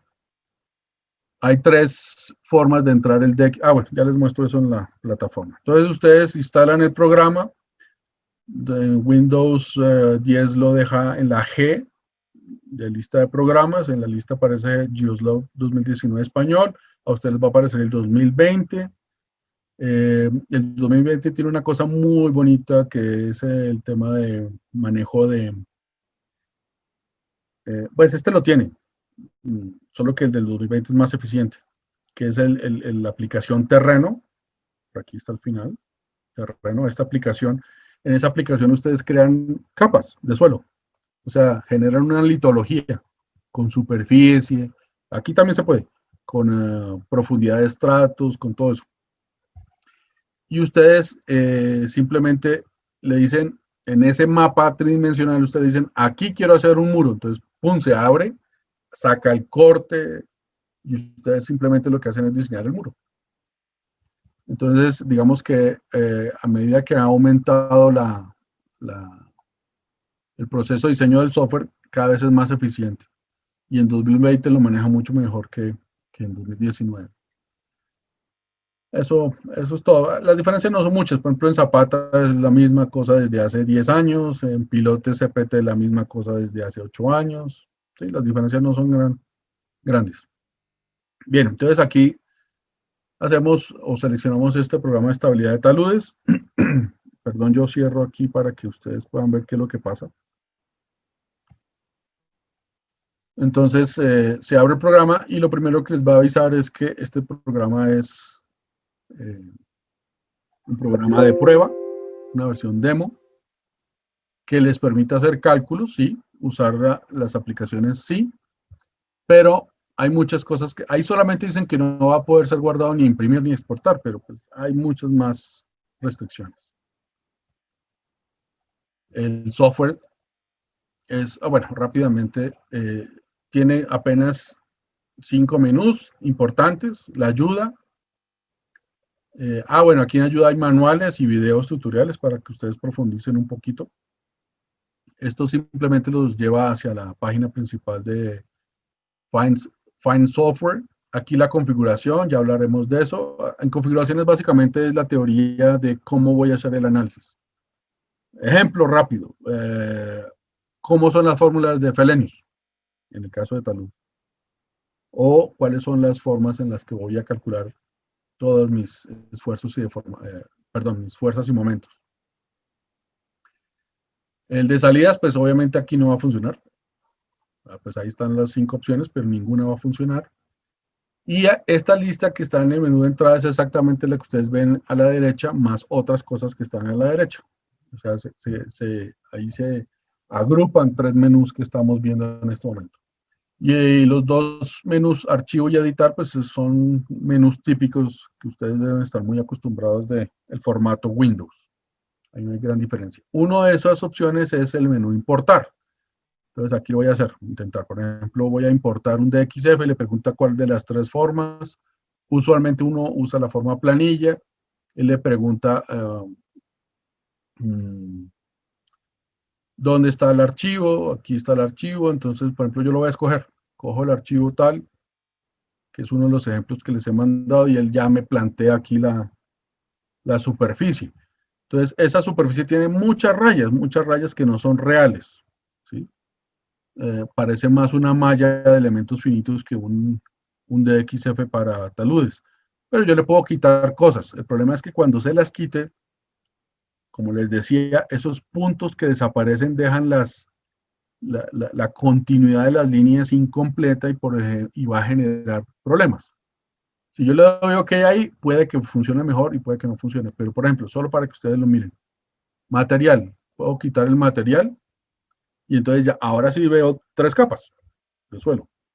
Esta primera capa, luego esta y una más gruesa, que es el infinito. Si quito las regiones, pues desaparece todo, obviamente. Y solo me queda esta línea, que esta línea es el nivel freático. Y ahora sí no tengo nada. O puedo quitar el eje, etcétera, etcétera. O puedo quitar los puntos. Entonces ahí yo puedo darle manejo al DXF. Lo mismo aquí, lo puedo llevar a no desplazarlo. Entonces, si por ejemplo, esos son coordenadas asociadas a un BM real, pero entonces será 1.125.000 en X, 1.000.000 no sé qué en Y, 2.200 de sobre el nivel del mar, entonces eso los lleva a un tamaño de espacio muy grande y prácticamente el proyecto se les convierte en un punto que va a ser difícil de localizar. Entonces, por eso es mejor tal vez llevarlo al origen, que ustedes ya saben dónde lo va a ubicar. ¿Sí? O a una coordenada que usted quiera. Por ejemplo, le dice entrada y usted le dice, yo quiero que me lo lleve al 100-100. ¿Sí? El problema es si lo hace. Entonces, él les pregunta que se va a hacer como planilla, usted le dice que sí, y él le generó la plantilla, no sé si notan aquí arriba, en millones, porque pues está en coordenadas de millones, y usted ya no ve el proyecto porque está en alguna parte donde usted no tiene ni idea dónde es. Eso es lo que pasa. Aquí se supone que con esta herramienta va a divisar todo el tamaño de eje, pero pues esa es la circunstancia de diseño. Digamos que por eso les decía yo hace un momento que lo que sugiero es que manejemos eh, manejemos el DXF como fuente original con líneas simples, es mucho más sencillo. Bueno, eso es solo un ejemplo de las dificultades que vamos a tener. Bien, voy a crear uno nuevo para quitarme eso de ahí y vamos a meter datos, pero antes de meter datos de superficie, voy a explicarles un poquito estas menús. El menú proyecto no hay mayor cosa que explicar, simplemente es meter nombre de archivo, nombre del autor o de la persona que lo hace, para quién lo está haciendo, cuándo lo está haciendo, un código. Usualmente les recomiendo que hagan un código de proyecto para que ustedes puedan identificar los proyectos en una lista infinita de proyectos que hace uno durante toda su vida y los pueda tabular en una hoja de Excel y después cuando lo necesite consultar pues sea más fácil de encontrar. No es más. Aquí, en configuración, ustedes pueden crear las normas con las cuales se basan los análisis y las pueden editar o pueden hacer cambios. Entonces, por ejemplo, vamos a mirar, aquí hay tres botones, básicamente. Este botón hace lo mismo que el tercero. El de editar hace lo mismo que este de acá. Entonces, por ejemplo, vamos a seleccionar. Al seleccionar aparece una lista de varios, en este caso como unos, no sé, 20 mal contados. Y usted aquí puede escoger, mire, yo quiero el método de factores de seguridad, que es uno muy sencillo, o el estándar de equilibrio límite, que es el más usado, 90% de veces usada, o uno basado en la Euronorma de 1997. O mire, yo lo estoy trabajando para la ABC en PIPA, en Thermopaipa 4, entonces ellos son alemanes o son canadienses, dependiendo de sea, entonces van a usar la norma alemana, entonces escojo esta. O lo voy a hacer para la BP allá en Tauramena, Casanare, entonces voy a buscar una norma británica que en este momento no está en la lista. O lo voy a hacer para los chinos en el Metro 1, entonces debe estar la norma china, pero aquí no está listada todavía, ¿sí? O lo voy a hacer para norteamericanos, por ejemplo, para, no sé, Alstom en el nuevo Regiotram, entonces voy a usar la norma americana, que es esta. En fin, pero como no están todos, para eso es el siguiente menú. Entonces usted aquí puede, aquí sí están todos, y solamente los que están chuleados son los que usted va a ver en la primera lista. Entonces aquí ya, si necesita, por ejemplo, la norma china, la busca y simplemente la chulea para que le aparezca en la parte, en el menú anterior y usted lo pueda, entonces, por ejemplo, aquí está la norma británica. la original, y la norma británica modificada para la euronorma de la Comunidad Europea. Ahí están todas. La única que no va a encontrar es la norma colombiana. Entonces a usted le va a tocar usar, esto es un software que viene de el este de Europa. Entonces, pues digamos que nosotros no estamos en el mapa para ellos. Pero usted se basa en las normas de equilibrio límite y con base en esa hace sus modificaciones. Por eso esta es la más usada. Y cuando usted la modifica, le da un nombre y le queda como una de estas que están en azul. ¿Sí? Estas que están en azul son las que yo he creado, basadas en una existente. Usted simplemente escoge esto. Y aquí usted la va a editar. Entonces, esta es la que... Ah, perdón. Me voy a volver un momento para seleccionar la de equilibrio límite. Acá en la primera. Entonces, equilibrio límite. Y aquí la puedo modificar. ¿Qué voy a modificar? Entonces, en materiales, quiero que los cálculos, por ejemplo, que haga sobre concretos de muros de contención, sea con la norma europea o con la norma ACI americana, estructuras de hormigón, perdón, aquí. Norma europea o la ACI americana, que es esta, que es la que usa, es de donde fusilamos nosotros nuestras normas. Ahí están todas, por ejemplo, GB es la de Gran Bretaña, SCA es la norma checa, que es la original de este software, este programa está hecho en Checoslovaquia. Está la norma, bueno, en fin, British Standard, la norma alemana, creo que es esta la alemana, no recuerdo en este instante. Norma de Noruega, polaca, esta de aquí, PN, en fin. Entonces yo usaría por ejemplo ACI, que son las más parecidas a las normas sismoresistentes colombianas. Para análisis de estribo lo mismo, la ACI. Para análisis de etcétera. Por ejemplo, para estructuras de acero, entonces la de estados límite, por ejemplo, que es la que dice la norma NSR, que usar estado límite, o sea, fluencia del acero.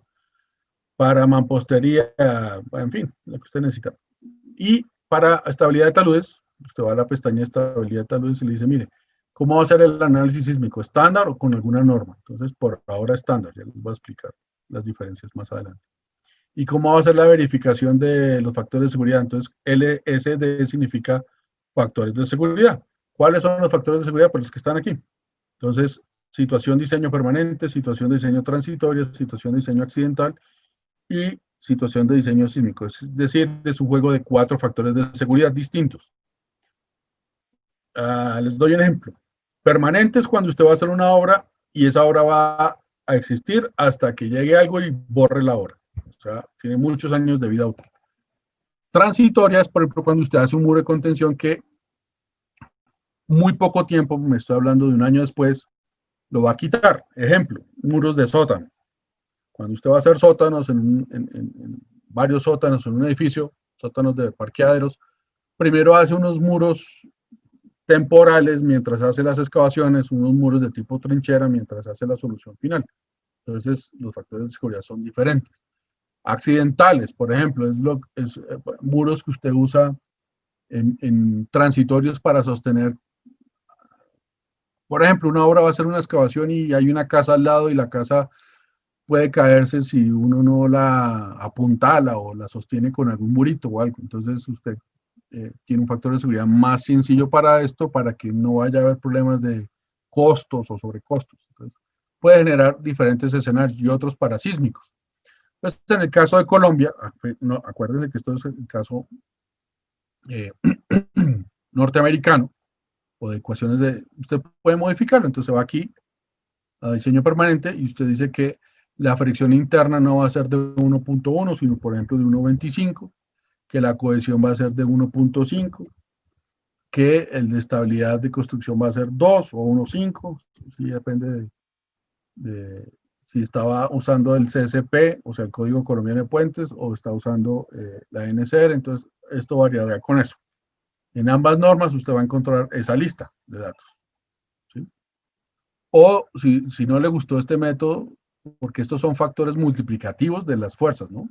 Si usted quiere el típico factor de seguridad, entonces sale de acá, se devuelve aquí y aquí busca factores de seguridad, que es el que más usamos desde la norma NSR 98 también, y lo modifica. Entonces, en estabilidad tal vez es simplemente un factor de seguridad. Entonces, aquí esto ya les parece a ustedes más conocido. Factor de seguridad de volcamiento, factor de deslizamiento, factor de no sé qué. Y en los mismos 4 escenarios.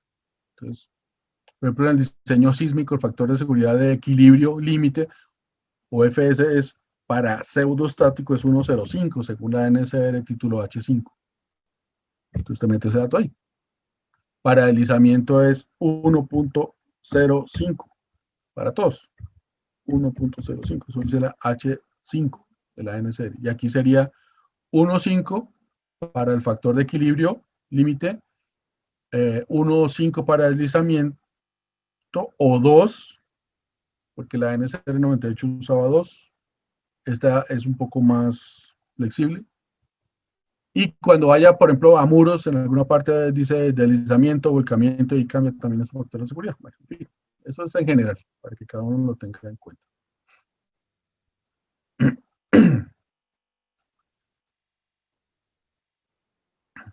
Bien. Eh, Démoslo así, como está. Si usted hace modificaciones, lo añade y si él nota alguna diferencia, le pregunta el nombre y usted lo guarda permanentemente. Luego vamos a crear la interfase. La interfase es generar las superficies. Entonces vamos a generar. Bueno, yo en este momento ya veo que el tiempo se pasó. No sé si debo respetar este tiempo o no, porque por muchos tendrán alguna obligación.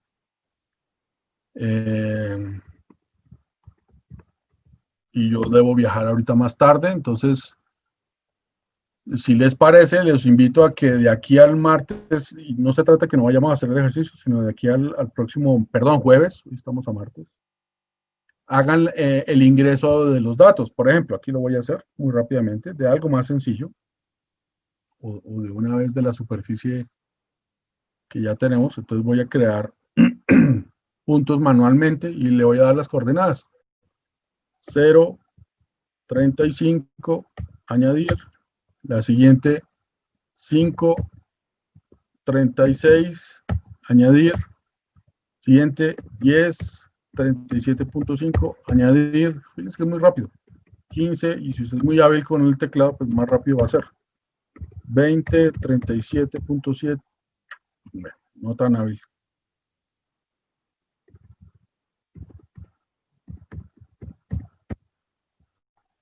Si hay algún error, después lo edita y lo cambia, eso no tiene problema. 25, 37.8, 30, 37.75, 35, 37.8, 35, 37,8.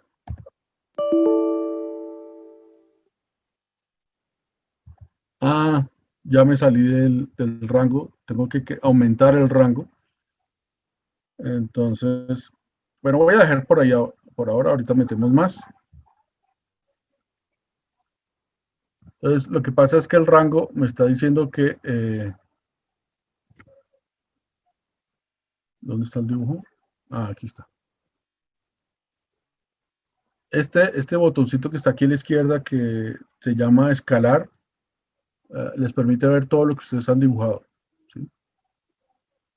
Entonces, digamos que aquí faltaría terminar de hacer el talude. Bueno, aquí rápidamente lo voy a hacer, lo puedo hacer a mano, ¿sí? Después generar un corte aquí. Eso es para un tema.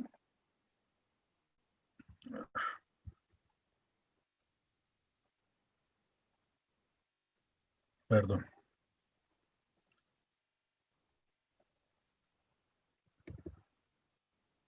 No me va a permitir.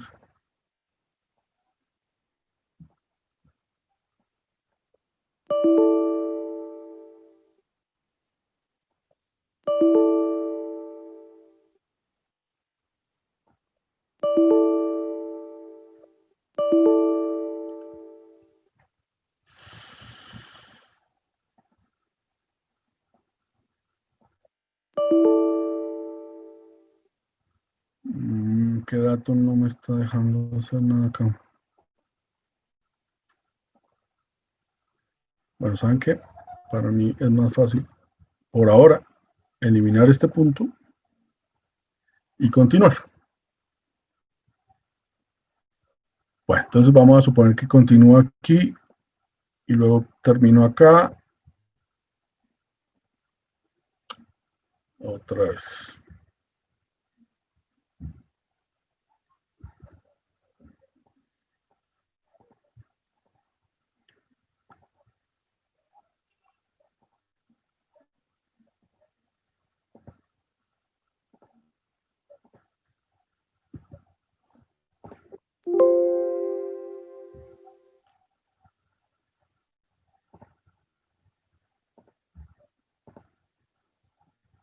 Y listos. Entonces ya tengo ahí un pequeño talud. Obviamente yo dibujé más, pero fíjense que aquí solamente me muestra entre el 0 y el 30. Entonces, a eso se refería hace un momento cuando me hablaba de extender, extender la configuración de rango. Entonces, eso lo hago aquí. Entonces, voy a hacerlo desde, por ejemplo, menos 100. Ah, bueno, ¿dónde lo estoy haciendo? Aquí arribita, dice configuración de rangos. Entonces, es para mover los contornos o los límites laterales. Entonces, aquí lo voy a decir desde menos 100 hasta 100. Yep. Entonces, ahora sí me va a mostrar todo. O me borró el resto. Ah, lo amplió. Simplemente corrió el último punto hacia allá. Pero bueno, yo puedo hacer todas las modificaciones. Entonces, ¿qué significa eso? Significa que yo tengo que ir a mirar en mi hoja de cálculo o en mi topografía o cartera topográfica, cuáles son los valores que tengo. ¿Qué pasó ahora con el ejercicio? ¿Qué se hizo? Aquí está. ¿Cuáles son los valores de máximo valor en X, máximo valor en Y y hacer el ajuste antes de empezar a generar la tabla de datos? Entonces, ustedes crean un nuevo proyecto, le dicen rangos entre 0 y 75 o menos 1 y 80. Por ejemplo. Entonces, entre 0 y 80. Y cuando dibujen ya no van a tener problemas de hacerlo con facilidad. Entonces, ahí están los dos rangos. ¿Listos? Los extremos, pues. Entonces, les voy a dejar esa pequeña tarea. Aquí, meter, añadir puntos textualmente y es meter cada una de las coordenadas 0 y en Y tal, por ejemplo 37. Luego 5 metros más adelante, 5 y por ejemplo 36 voy a bajar de a poquito. Luego a 6 metros voy a bajar un 35. Luego a los 7, por ejemplo 9 metros voy a hacer un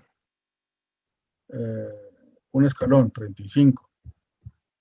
Ese escalón cae a los 12 metros, por ejemplo baja 3 metros. Luego 15 metros más adelante voy a tener 40, vuelve y sube, perdón, bueno, baja, 30. Y así, ahí van añadiendo la lista que les acabo de dar, poco a poco. ¿Sí? Y lo terminan de armar y crean su talud, que tiene más o menos esta forma. ¿Sí? Y eso es todo. Luego, más adelante crearemos los suelos, asignaremos los suelos, luego haremos, ¿cómo se llama? Las capas o los estratos, y luego haremos cortes o haremos el cálculo del factor de seguridad, miraremos los métodos, miraremos la forma de la superficie de falla y todo eso. Entonces, por ahora, el jueves lo haremos. Si nos corremos en un ejercicio, no se preocupen que eso todo está pensado para que haya suficiente tiempo para hacer todo lo que tenemos planeado. Así que no se afanen. Hay mucho trabajo independiente y esto hace parte de ese trabajo independiente. Bien, para finalizar, quisiera saber si tienen alguna otra pregunta.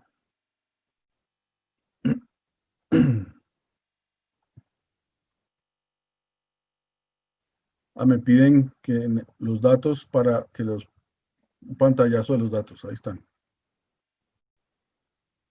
Pues tómenle una foto a eso y lo pueden ir haciendo en estos 2 días. Y yo no sé si, no creo que pueda compartir aquí. Pero como les digo, para aquellos que se inscriban, ya Luis y Carolina les hacen llegar todo el material completo. Bueno, si no veo más preguntas, entonces a partir del jueves empezaremos a modelar en forma en Geo5 el análisis de estabilidad de taludes. La otra semana en rocas. Como les dije, vamos a hacer varios ejercicios reales y vamos a usar dos software distintos.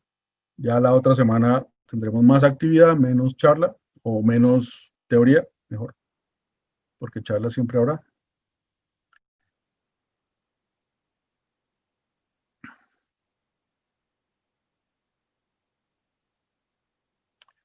La interfase para importar DXF es complicada en todos los programas, no solamente en Geo5. Cuando lo vayamos a intentar hacer en GeoSlop, se van a dar cuenta que GeoSlop aún es más complicado porque pide más, hace preguntas de cómo quiere que trate los puntos, si los quiere tratar como nodos en planos o nodos tridimensionales. Bueno, en fin, todos los programas tienen el mismo problema con los DXF.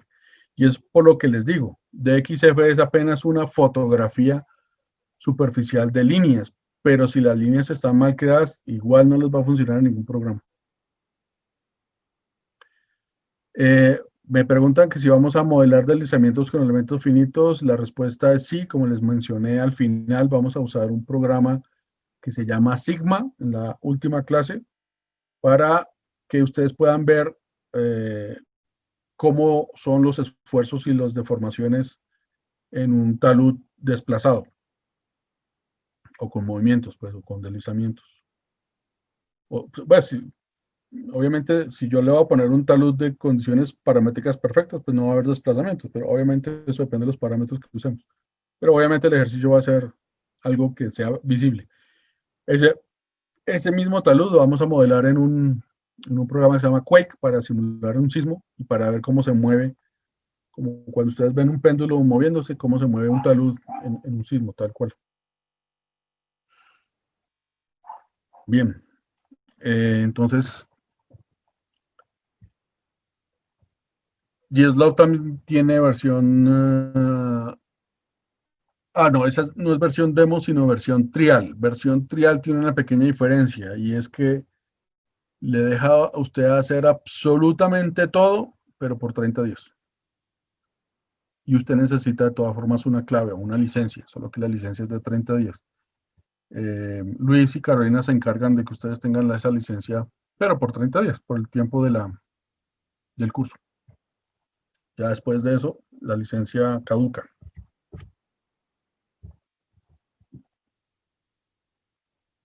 O sea que cuando vamos a Slop pueden guardar, pero lo pueden usar por 30 días nomás. Bien, ¿alguna otra inquietud? Eso sería todo, Luis. Entonces, por hoy, a partir del jueves, pues ya todos deberán estar inscritos y empezamos a dar mucha más información. Les llegará la copia de la presentación, copia de los archivos en Excel, copia de los archivos en AutoCAD, en DXF, todo completo, más detalles sobre los ejercicios, más ejercicios de tarea, porque pues no es solamente lo que hagamos en clase, sino que ustedes saquen un poquito de tiempo libre y ensayen. Les deseo a todos una feliz noche, les agradezco muchísimo su asistencia, el haberme escuchado y haberme tenido paciencia. Cualquier inquietud, si tienen más preguntas, incluso a nivel de, como les decía Luis al comienzo, a nivel de proyectos, estamos dispuestos a ayudarlos a todos en todo lo que ustedes necesiten. Dios los bendiga, muchas gracias, una feliz noche.